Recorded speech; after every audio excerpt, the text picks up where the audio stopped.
Ang mabuting balita mula sa langit sa araw na ito.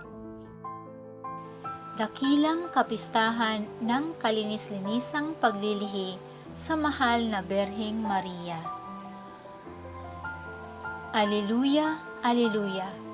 Aba, Ginoong Maria, napupuno ka ng grasya, Diyos ay kapiling mo tuwina. Aleluya, aleluya! Ang mabuting balita ng Panginoon ayon kay San Lucas. Pinupuri ka namin, Panginoong Hesukristo. Noong panahong iyon, ang Anghel Gabriel ay sinugo ng Diyos sa Nazaret, Galilea sa isang dalaga na ang pangalay Maria. Siya ay nakatakdang ikasal kay Jose, isang lalaki buhat sa lipi ni Haring David. Paglapit ng anghel sa kinaroroonan ng dalaga, binati niya ito. Matuwa ka, ikaw ay kalugod-lugod sa Diyos, wika niya.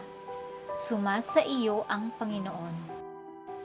Nagulumihanan si Maria sa gayong pangungusap, at inisip niyang mabuti kung ano ang kahulugan niyon.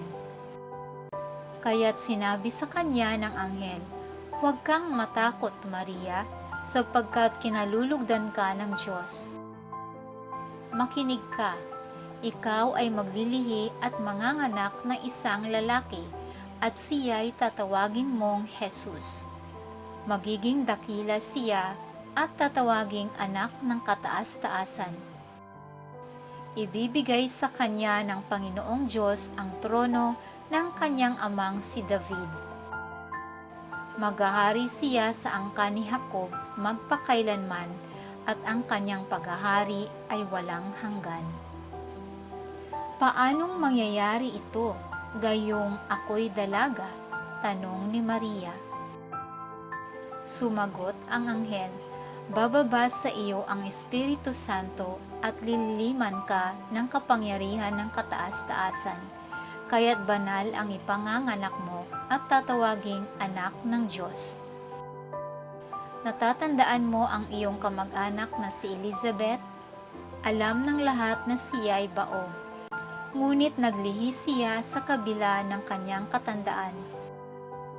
At ngayoy ika-6 na buwan na ng kanyang pagdadalang tao, sapagkat walang hindi mapangyayari ang Diyos."